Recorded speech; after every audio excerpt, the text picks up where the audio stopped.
Nya, di na lang si sir. Mukan. Ha? Mukan ko. Grabe.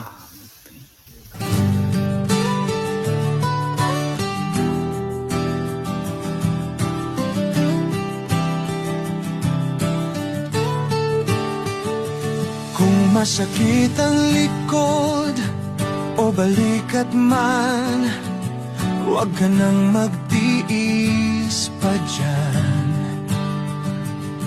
Si Don Bon Alignment ang iyong puntahan. Gagaan ang pakiramdam sa isang hilot na tama.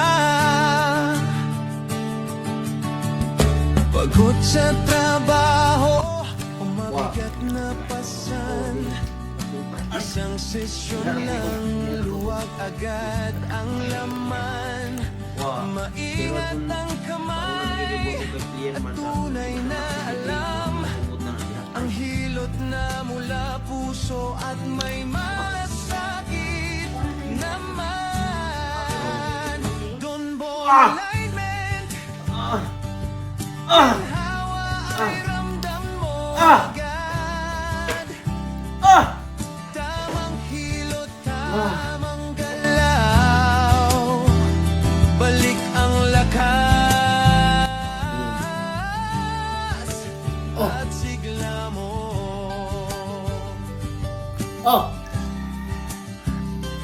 Kung kailangan mo ng tulong ngayon, bisitahin mo ang page ko sa Facebook ngayon.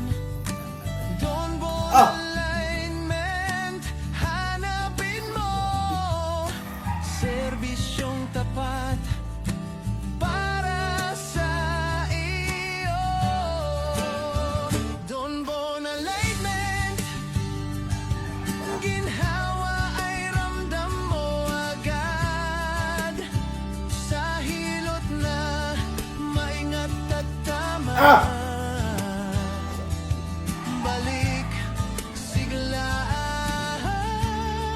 Di na lang si sir. ang katawan.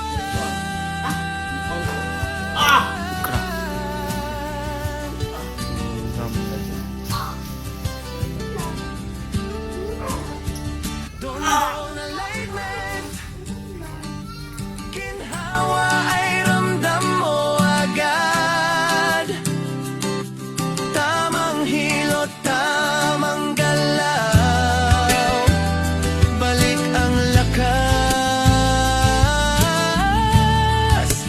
at sigla mo.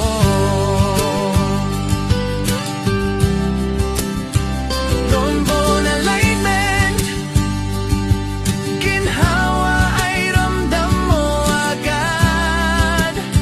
Sa hilot na maingat at tama, balik sigla ang iyong katawan.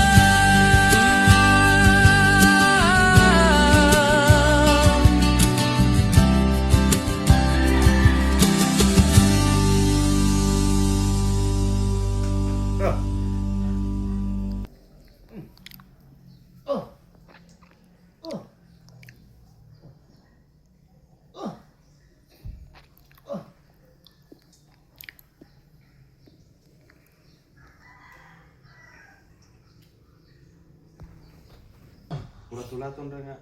Ulaton rin sa badas. Kung needs na. Grabe yun, ano? Ang jud kinalan. Ang uban ko, yung pakitahin ni Palo sila na ako, kaya naganahan na sila, lingaw na sila tara video. Pero sila piyang. Hangtod ni abot sa panahon sila, na ito isang tana.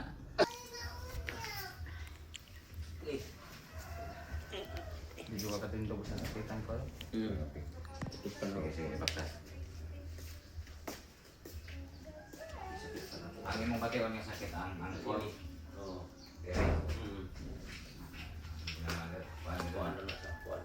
Product mo na kahit di man piang sa iorek mo ka na. Ang gani. Alay, yan ako na rin. Huwag mo sakit sa hawa. Ang buto man? Pero ang imong tukod, ala pongko ko no? Makapongko ka. Di ba kawalas kahit. Ay, sakit diri. sa uric. Oo. Kan sa uric Ano kay kabalance? kuan o. Kan diri gaan na diri. Bug diri sa ako Okay, no? shoulder. Dugay-dugay na ni, o karoon pa rin yung atake yung mga. Bug ko ni. Dugay-dugay, katong Mm. sige. Ah. Eh grabe mo lang kung mukhaon nandiyan mga laman loob. Na. Kay magtagbaw yun ko pati dyan mga karne. Karelate kita ni. Kay bata pa po ni. Mga atake po rin nga na, di ko kalakaw. Sus. Pero karoon nga nag-kuhan na. Diyan, lagi tayo makaiwas lagi kung... Mga paborito na ko namang loob sa una, karon Paborito ko. Hindi na dyan kumakaon. Ilan ni mo edad sir ko man?